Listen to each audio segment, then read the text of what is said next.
Hello and welcome to another episode of the HaskinCast Podcast. I am your host, Scott Haskin, and you know what, guys? Today, I'm checking off a massive bucket list item. When I first started putting the show together and began making a list of people I would want to interview, this gentleman was one of the first names that I wrote down, well, typed into a spreadsheet to be fair, which only makes sense. And I'm very excited that he was able to schedule some time with me. He's got a lot of stuff going on that's really cool, but he's one of those people that I feel like I've spent so much of my life with without even knowing had a huge impact on me, which we get to talk about in the show. I talk about something that I've not talked about on the show or talk about very much at all, actually. But to give you kind of an idea, it was 1980 something. It could have even been 1980. I don't remember. But, you know, as you get older, all that stuff just kind of blurs together. But I remember for Christmas, my parents bought our family a Texas Instruments 99/4A computer. That division of Texas Instruments had kind of closed out. And in fact, it was all of a sudden really hard to get parts and things for it. We had one Texas Instruments office in Michigan. It was about 40 minutes away from where we lived. And I remember I got one of these games in the mail, and the power cord on the TV connector cord, which was this, giant AB switch box thing, went out. And I want to say the dog had knocked it out or something, or pulled it, and the cord had a short in it. So we had to get another one. So either I could have it mailed and wait a week and not play the game for another week after waiting so long for it to get there, or we could go out to the office. So my dad and I went out. We got there 5 minutes before they closed because we hit a traffic jam, paid the $30. I think it was $29.99 for the AB switch, and got home and just immediately loaded up the game. And that's all I did for the next, I think, week. Don't even remember which game it was. It might have been Ghost Town. I think it was Ghost Town. But in any case, that's just how crazy I was for these games. And when we first got the computer, we got, as part of the gift, was a cartridge, and it was just, it was for the adventure games. And we got the cassette recorder with it, and inside of the box with the cartridge was a cassette for a game called Pirate Adventures. So what you would do is you would put the cartridge in, you would load the game in via cassette. I still remember all the sounds it made. It was somewhat similar in style to the sounds that the modems made in the 90s when internet first became a thing. But I still remember specifically how it sounded in my head. I might even have it recorded somewhere. I'll have to check. But loaded the game up, and we started playing it. So basically what you get is you get a location. You get, it's all text only. Graphics came later, and we'll talk about that. But it's all text only. You get a description like, you're in a room. There are exits to the east and west. In front of you is a tree or a bush or, a plant or whatever it is. And there are, then underneath of that, there's a line of visible objects that you can manipulate. Sometimes they're in the description and not listed as an object. So you have to really, pay attention, play around, look, really read what's in the text, because that's where all the clues are to solve whatever the challenge of the game is. Sometimes it's collecting treasures. Sometimes it's getting access to something. Sometimes it's, freeing somebody from a curse. Whatever it is, you figure out, okay, this is the quest. Now I have to figure out how this world works. And then I have to figure out how to do whatever it is I need to do to solve all the problems and finish the game. And there are some that you get right away, and there are others that take weeks or months. The very first adventure he put out, which was, I think, the second one I got, was Adventureland. And that took me a year to solve. But I mean, I did other things as well. I was a young kid. I played music. I did all kinds of other stuff. But there was always that thing in the back of my head trying to solve these puzzles. So I spent a great deal of time in my life doing that. And then, of course, once I had done most of his games, and then Infocom had come out with a different style of the same type of games. Some I thought were not fair at all. There's a podcast called Eaten by a Gru, and they are actually going through every single Infocom game and playing it from start to finish. And then they each do that on their own. And then they come back and they talk about things they like and don't like. I really like that they have a spoiler alert fence. So there's certain things that they talk about on the front end, and they say, hey, everything after this has a potential spoiler alert, so you may not want to listen. Mark this place, come to it after you finish the game, or if you're stuck or whatever. Very well done. Very entertaining podcast. They've now gone through all the text-only adventures. They're on to the handful of graphic adventures that Infocom did. But there's a reviewer Scott talks about that does reviews of his games. I've got the links for every single one that he's reviewed that I was able to find. It looks like there are, I think, 8 so far. And there's a link in the show notes to each one of those. Very cool stuff. Links to all of Scott's places that you can see his work, play his games, all that kind of stuff. Very, very fascinating, the career that he's had.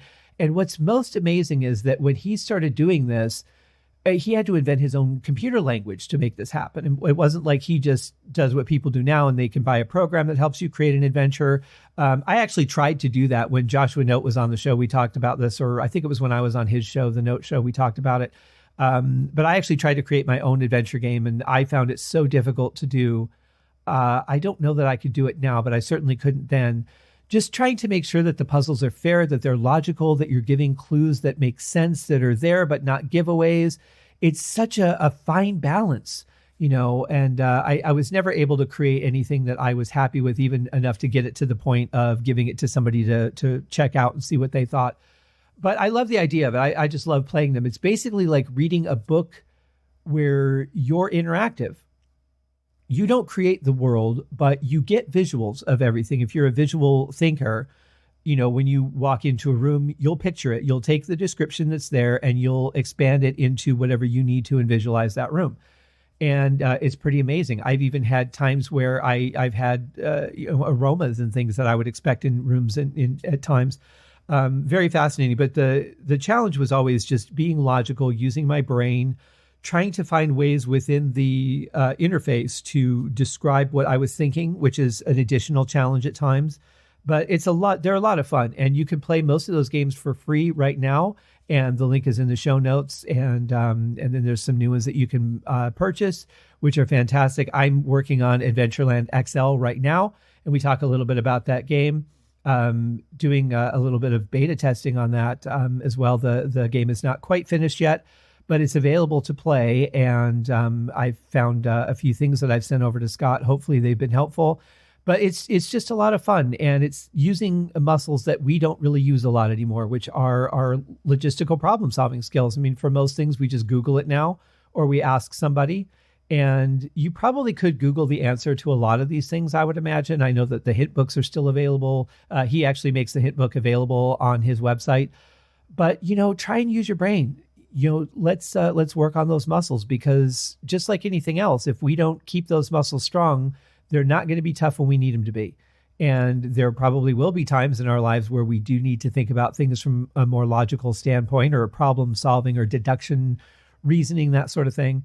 And we're kind of throwing away the skills to be able to do that well. So check the games out, play one. I would say that Pirate Adventure would probably be a great starting point.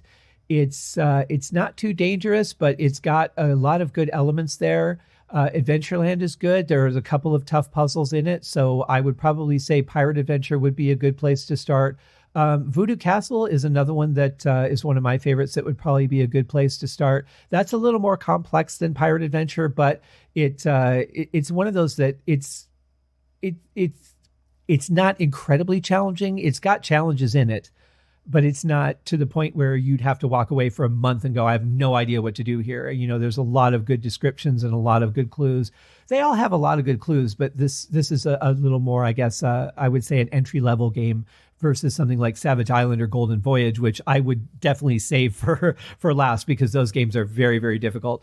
But they're all a lot of fun, and frustrating, and I'll be honest about that. But there's fun in that kind of frustration. It's things, for me at least, that pushed my limits of trying things and trying different things and finding new ways to say the thing I was saying or trying to convey, to find the way that the computer would understand what I meant, and really just working those brain muscles. So check them out. They're great games, but honestly, just to get some time to sit down with Scott, I'm very grateful for that. And I'm excited to bring you his interview. It's going to be broken up into a couple of parts with the new shorter format of the show. But let's just get into it right now, because we had a great conversation.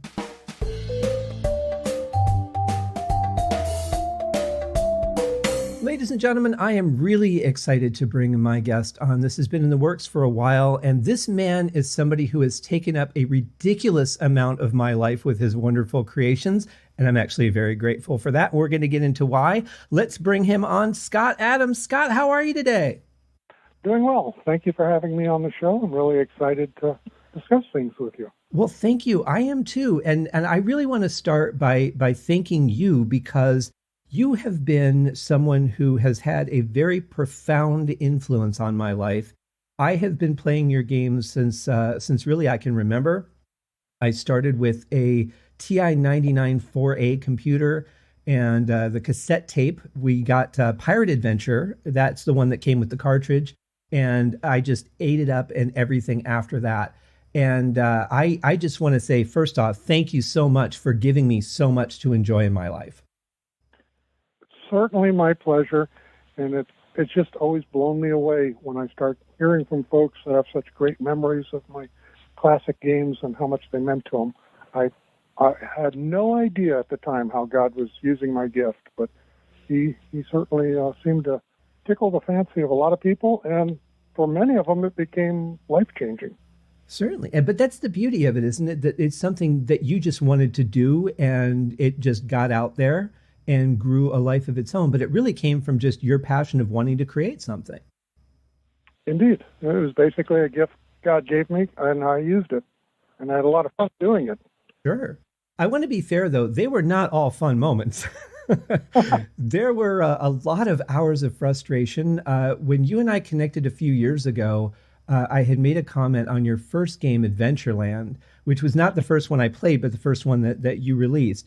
There was one particular puzzle that it took me a year to solve after all the other puzzles were done. But that's the beauty of it, is that it's not something you had to master in one shot. You could really take some time, use your brain. And I don't think that we use our brains that much anymore. Sadly, that's probably the case. We've become a nation of 10-second sound bites and instant games that you can play in a couple of minutes. So there has definitely been changes, but for its time and for what our society was like when I wrote the games, it seemed to fit in very well.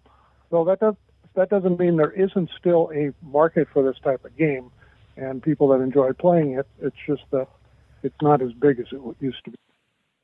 I think this is, through this lockdown, I think it's really the perfect opportunity for people to give these things a try and see if they can use their brain to logically solve puzzles instead of just looking up an answer on the internet or trying to force their way through a game however they can. These are really things that use our brains solely. They're not physical reactive games. They're not even, most of them are not even visual games. Can you kind of just give the audience an idea of what a text adventure is? Basically, you are given a description of a place, and then the game simply asks you, what do you want to do? And it goes from there. In general, you will probably be spending a lot of time trying to solve puzzles to accomplish whatever the goal of the current game is, which can be different for each game. And a big part of it, too, is not just solving the goal, but in the way of solving that goal, it's also finding access to the things that you need. There's a lot of miniature puzzles inside of that big puzzle, whether it's collecting treasures, how to collect each one of them and get them safely to the storage space, or how to get an object out of a room that might be too big to fit through the doorway. Was there, when you first started working on Adventureland, I've not heard how you attacked it. Did you come up with a list of treasures first? Like, what was your process for designing that? The way I would work, and certainly with Adventureland, it was kind of unique because I was developing my language that I wrote the game in. I was developing the interpreter that understood the language. I was developing the database that I was using for that language and the compiler for it. So it was a joint effort. I just knew that I wanted something as big as possible, and I knew in a 16K space I was going to be very limited. So I had to be very, very clever at fitting things together. Okay, so now I've got something going. The very first thing I had to come up with was a location. So I set up something called rooms, and I set up a location, and I said, okay, where am I? And I said, well, let's just start in a forest. That's easy. What's here? Trees. Okay. So now I've got a place, I've got an item in there. What are the things a person might want to do with a tree? And I started putting those types of responses in to let the player manipulate things. And then I had to go somewhere because we weren't going to stay in a forest. I had to come up with another location. And eventually, outside the forest, the main location, the first main location is the sunny meadow. And you get out there in the meadow, and I thought, okay, what would be a cool thing after coming out of this forest? And I came up with, let's have a dragon. And then I thought, well, dragon, fighting, player get eaten, game's over real quick here. Let's make it a little more interesting. I know, a sleeping dragon. I built it organically. I tacked on rooms first, and I thought about what might go with this, and then I tried to fit it into whatever the theme was that I was doing. Adventureland, you were just wandering around wherever you wanted to go, trying to discover treasures, and also trying to discover what to do with them once you had them. So it was, once again, it was an organic growth that occurred. Well, and as if all this wasn't enough for you to take on in the first game, you also had a bit of a mind bender with a maze. And I thought that's pretty ambitious on top of everything else you were already doing. To put a maze in the game. Well, what I came from was having played Colossal Caves. And in Colossal Caves, there was a maze. A fairly large one, because this was running on a DEC mainframe. And I thought, well, I need a way to get a little bit of a maze flavor into this game. And I want to make it look kind of unique, too, that ties in with the themes I'm going with. And so I had a maze of pits, as I'm sure you remember. Oh, yes. Easy to get in, not so easy to get out. Mm-hmm. Very true. It just was so ambitious. And to think that you were writing, you had to write the language yourself. It wasn't like there was an adventure builder program at the time. Some have come out since.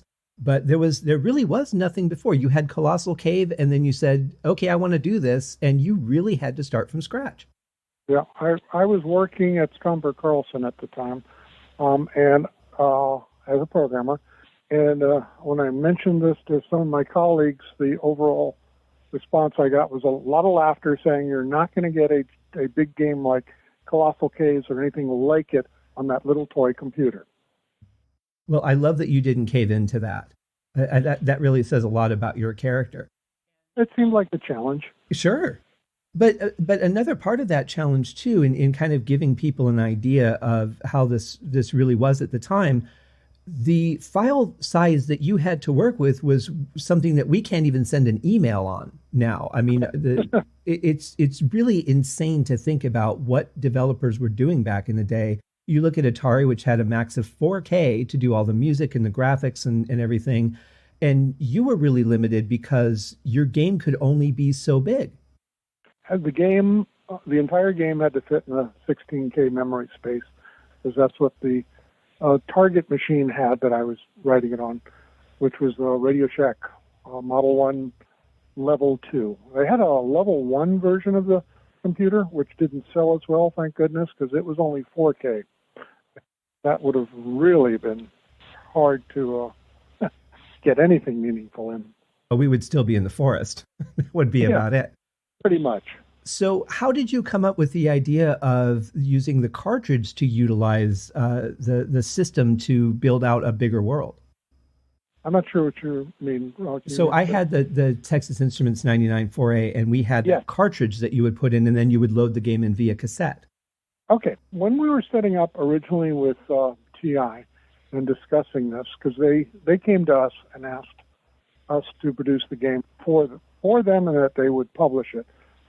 By this time in the industry, we were very well known, and we were getting a lot of outside interest. For example, Marvel came to us, and that's an incredible story there. So TI, we had already done the VIC-20, and that was 5 games, and they came out on 5 individual cartridges, because the VIC-20 doesn't even have 16K. It had around 6K of memory. Okay? So when they originally came to me and said, we'd like to put your games on there, I said, well, that's not possible. You don't have enough memory in the machine. They said, well, what if we got it into a 16K cartridge? Actually, they didn't have a 16K cartridge. I think it was 12K or 14K, something like that. But we were using a lot of the scratch pad memory of the main RAM. Anyway, back to TI. How are we going to do this? And that's where the idea came up with, well, cartridges are expensive. What if we just had one cartridge and then it read in the games separately from a tape? And, oh, yeah, that would work. And then besides that, they also wanted a special game just for their market, and that was the Return to Pirates Island, which was the world's first graphic adventure game in a cartridge on a home computer. That was cartridge only. I don't know if you ever got that or played it. I did. Came out, you did. Okay, so you're aware of it. And that was an ongoing effort at the same time as getting the other games ready, which was fairly easy because the machine was powerful enough, had enough memory, so getting the current games as tapes wasn't as difficult as the new game and making it graphical at the same time. Yeah, it's pretty amazing that you basically had technology created to make your game work instead of saying, okay, how can I make a game work with this technology? You really were the forerunner of that. Another thing that you created out of thin air. There was a lot of firsts because the whole industry was just starting up. There people just didn't know, what do we use these for? And these computers weren't my first home computers either. These were the first appliance computers. That's what we called them back then. A home computer you didn't have to build yourself, and they were ready to go. And it's like, wow, this is really strange. An appliance computer. Buy it off the shelf and used it. Pretty amazing at the time. I think back to I think I got my TI when the Fallout happened, and they were like $100 a piece, and that just seemed a great time to grab one. And they were pretty cool machines for the time. Oh yes, I still think they're kind of cool now. Yes, and there's a very large number of TI users groups on the web now that keep the machine alive, and I think there's even people writing new games and new software for them too. So it's quite the user base. And of all the machines of the past that existed, the only one that I currently have my own personal machine is a TI 99. Really? Yeah. Impressive. And just because I wanted to be able to have my cartridge available, that game cartridge, because I was pretty proud of the effort that went in to create that thing. Sure. Now, as I recall, there were not a lot of computer stores where I was growing up outside of Detroit. I remember one, but they didn't have your games. And so I had to send away to Europe. Now, we can get anything just about instantly right now, right? But back then, I had to save up and go to a bank and get an international money order, send away to Adventure International, wait 4 months for the game to get to me. I mean, it was really an exercise in patience, looking at that catalog every day, looking at the picture, reading the description, and just imagining playing the game. It's part of the package to me. And I think that people are missing out nowadays not having to exercise that patience and learn to wait and get excited about something. True. Once you've had something fast, you really don't want to wait. And I'm sure back then, if you could have cut the time, you would have. Kidding? Absolutely. If I could have paid expedited shipping or something, I would have done it. But you couldn't even track the packages internationally back. But it was well worth the wait, every single one of them. And that's surprising you had to go international to pick that up. Once again, both the tapes and the cartridges, we did not produce or publish for the TI. That was done through TI's publishing department, and they ran off. I think what happened was they ran off all the initial run. Then the company decided they were ditching the machine. They stopped any more production, and whatever inventory was available, they fire sailed it. Right. So somehow somebody in Europe picked up a load of these, and that's why you ended up having to buy it from them. And that makes sense because that was post the end of that system. But if it makes you feel any better, I can tell you that every time When you build up that kind of anticipation, a lot of times the anticipation far outweighs what the experience ends up being because you've built it up too much. But I can say with every one of your games that I had to wait for, every one of them was worth it. There was nothing that I felt let down by at any point. I'm very glad to hear that. Interesting thing is recently somebody here in the States has started reviewing my classic games. But he's doing it the old-fashioned way. He's playing them on as close an emulator as possible. And then when he plays it and gets stuck, he doesn't go and the internet to find the solution. He just ponders it and sits on it and works through it. And he's still having fun, which is kind of amazing. I think he's done 5 or 6 of the games already. I have to check that out. I can send you a link later if you like. Yes, please. There are a couple of guys that are doing that with the Infocom games. They've gone through every one of the text-only adventures, and now they're doing the graphic ones. Very cool. Thinking in terms of other limitations, was the decision to have it be a 2-word parser, was that because you couldn't build the database of questions to be any larger than it was? It wasn't questions. I've actually got my own language, and it's out there, available now. From what I understand, somebody even stuck it in one of the early builds of Linux. It's called Scot-Free. But anyway, in the system, the way I initially designed it was very similar to what Colossal Case did, verb noun. And trying to do anything more would just have taken more processing power and more memory.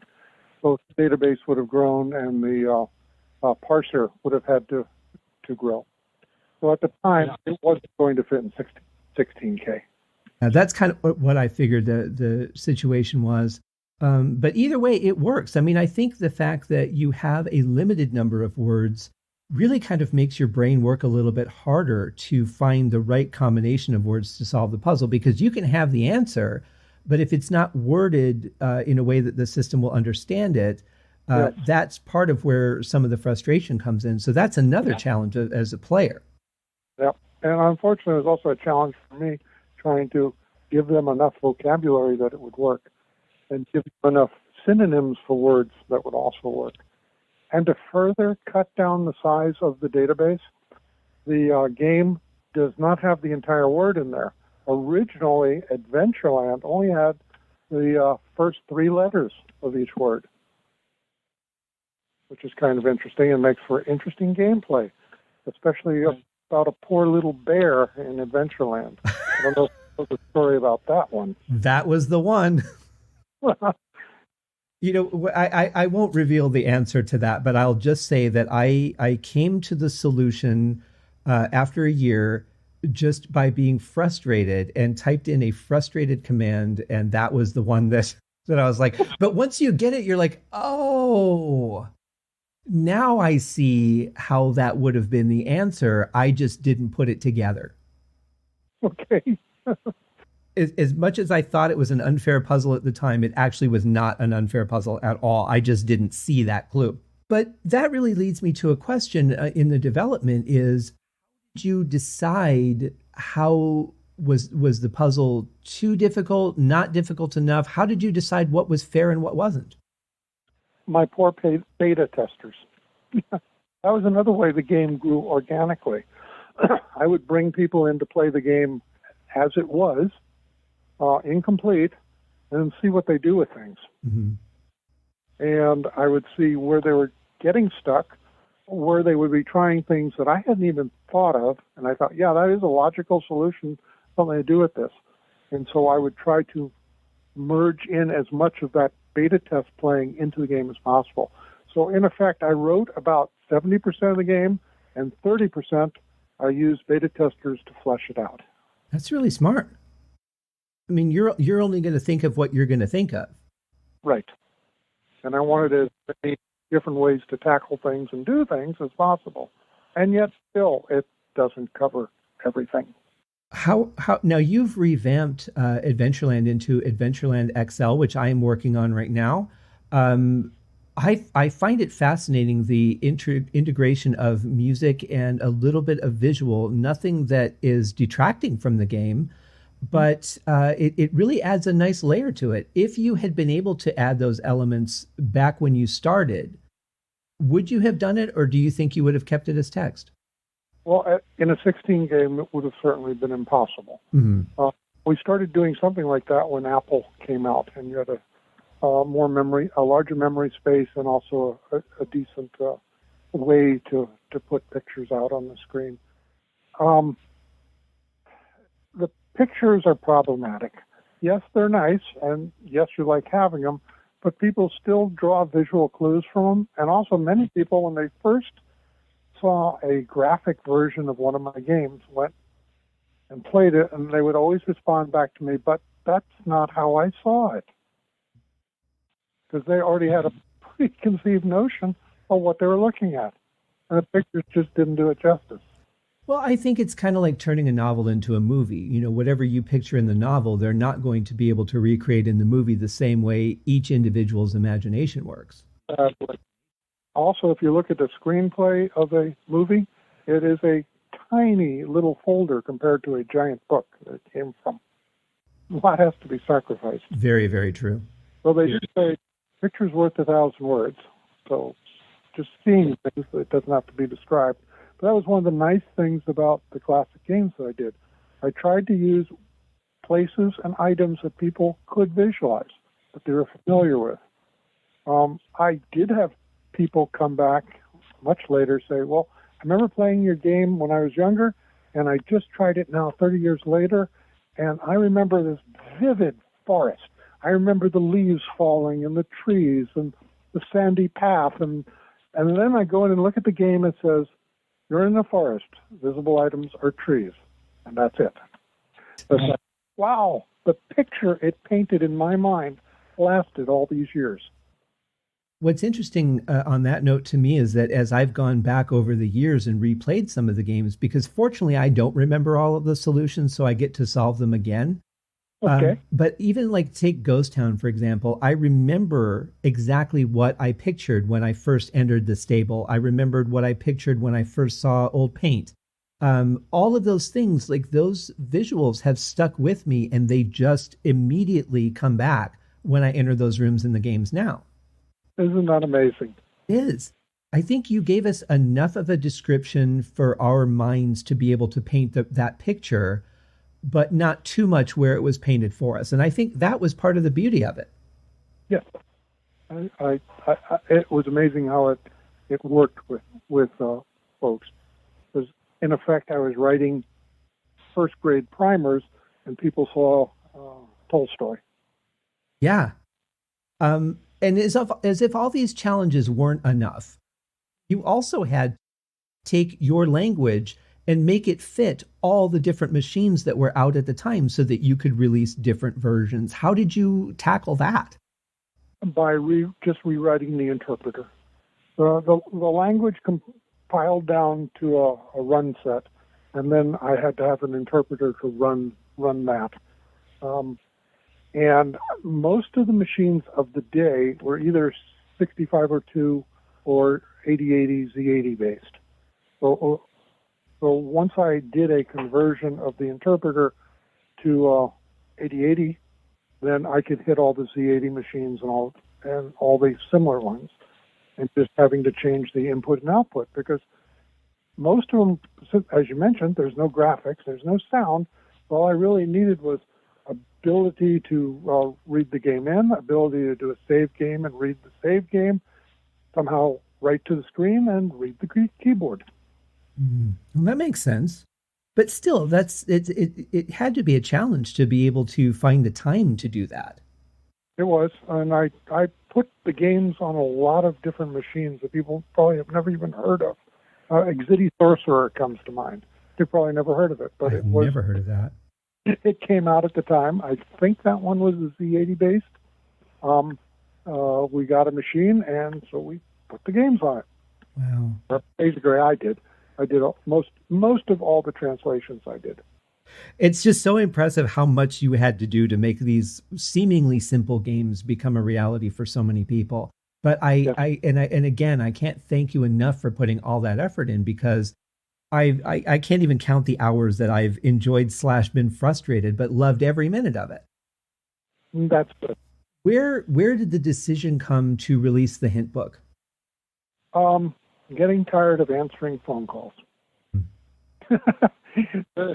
Really, people, the calls first locally when selling it, people start asking questions, and then once the company was more established and we're selling all over the country, we actually started getting phone calls in for hints, and realized very early on this isn't going to work. People are getting stuck in pretty much the same places because there are a certain number of puzzles in the game. And so I came up with the idea first of a hint sheet, because this was for the first couple of games. So I wanted to give them hints to the game, but I didn't want to ruin the game for them. And that took me a while to figure out how am I going to do this. And what came out of it was my numeric dictionary, which...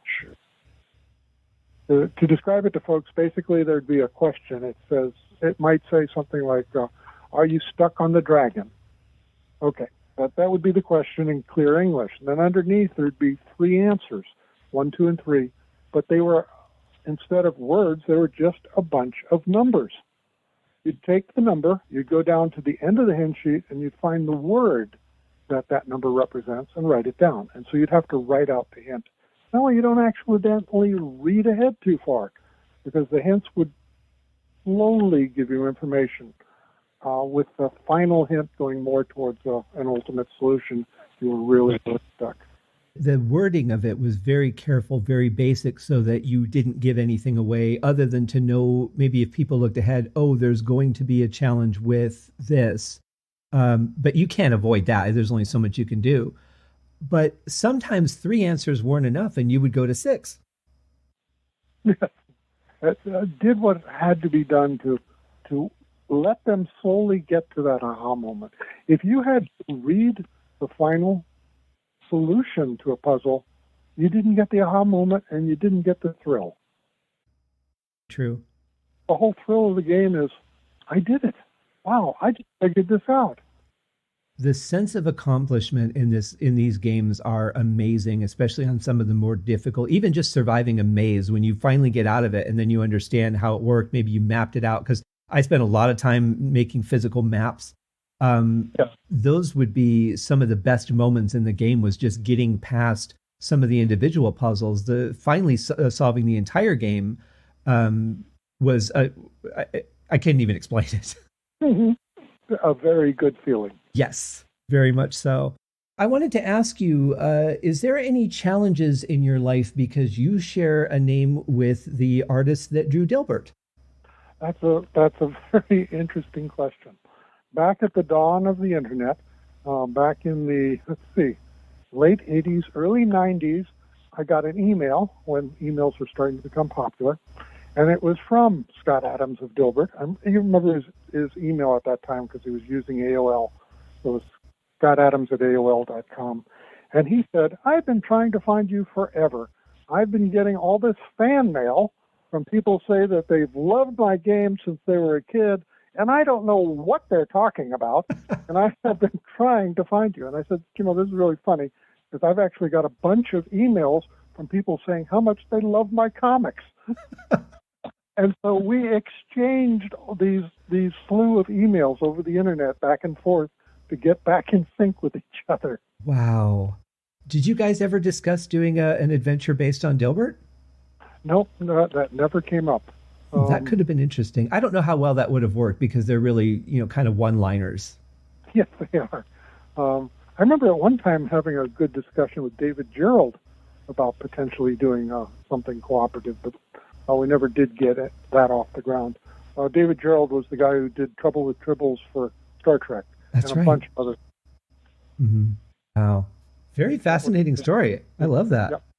Also remember the time, I think it was Michael Cousteau came over to visit with the potential of doing something for the Cousteau Society. And that was a very memorable visit, too. Unfortunately, nothing worked out there. Seems so random. Yes. Well, that is one thing that you never tackled, was the sea. Was the what? sea, going, having like a game in the ocean.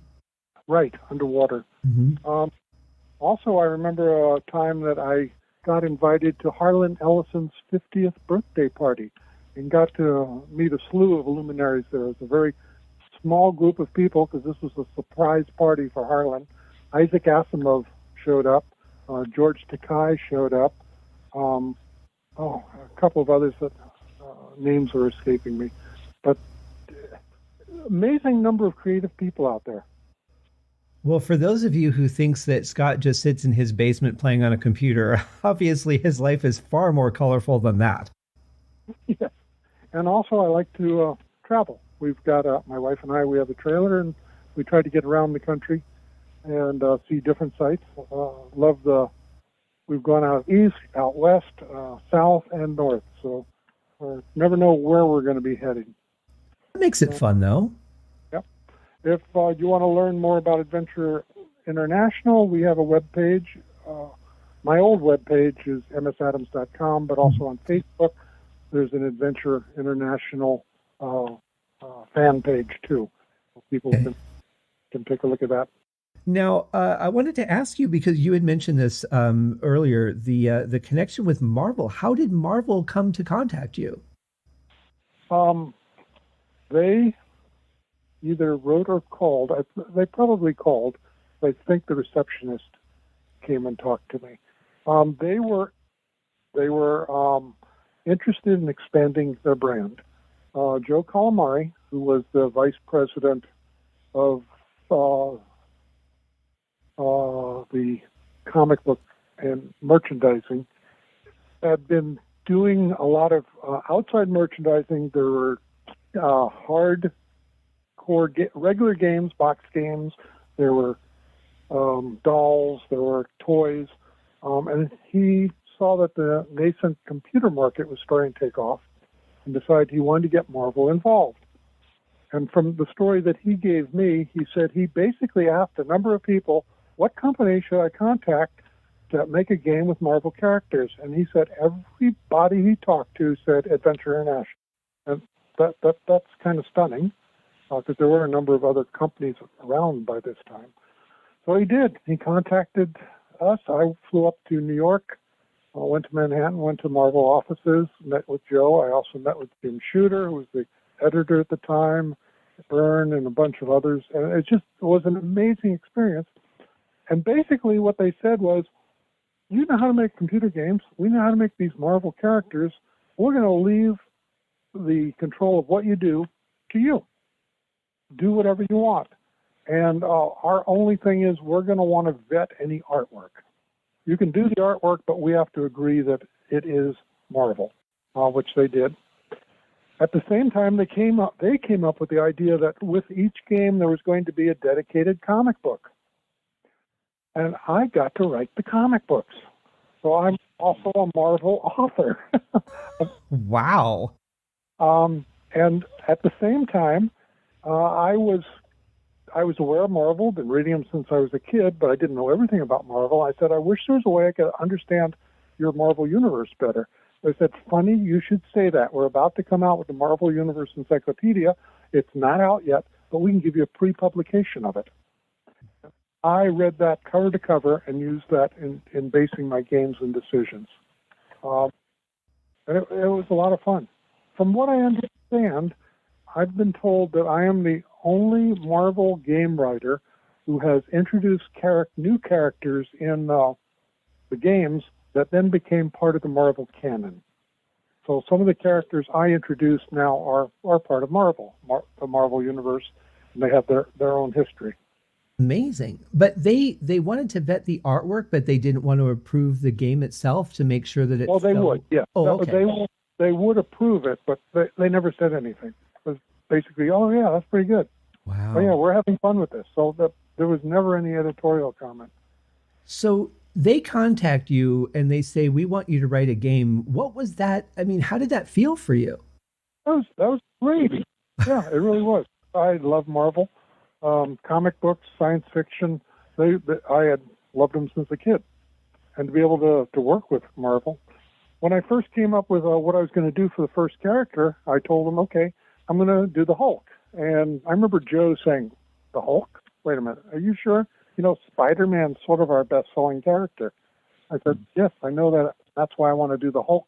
Because I want to ease myself into this series, because we agreed on doing 12 comics and 12 games. Oh. And I said, I want to get things wrong with the Hulk so I can get them right with Spider-Man. Mm. And they said, no, okay, that sounds pretty good. And I'm glad I did it that way. The Hulk was an okay game. Spider-Man, I think, for myself, for what I was working with, was really good. I had a lot of fun doing that. It fit the Marvel Universe, and I was able to get a lot of fun play into it, which I wouldn't have done if I hadn't made the mistakes with Hulk. Oh, sure. One more thing. Spider-Man was the first one that had the multi-word parser in it, too. Oh, that's right. So, again, I had been developing that parser, and it wasn't ready for the Hulk. So that was also another reason I was saying I wanted to use the newer interpreter and parser that I was coming up with. I'm sorry I had cut you off. Oh, no, I was going to say, from the player's side who was not familiar, I mean, I knew the characters, but I didn't know their abilities and all of that. I found those games to be very fun. The Thing and Torch was a little tough because I didn't know when I should be which character, when I should switch. Yes. But I thought the games were very enjoyable for someone even outside of that universe. Every time I wrote an adventure game, I tried to do something different I had never done in a previous game. The Fantastic Four, where you're playing Human Torch and The Thing, as far as I know, is the first adventure game where you get to play two characters. Mm-hmm. And you could switch back and forth at any time to play either character. Now, there were supposed to be 12 games. What happened after Spider-Man? We went out of business. The same time that TI started crashing is the whole industry took a nosedive. We were self-financed. We had no outside financing whatsoever. We were closely held. We weren't big enough with deep enough pockets to weather storm. That's such a shame.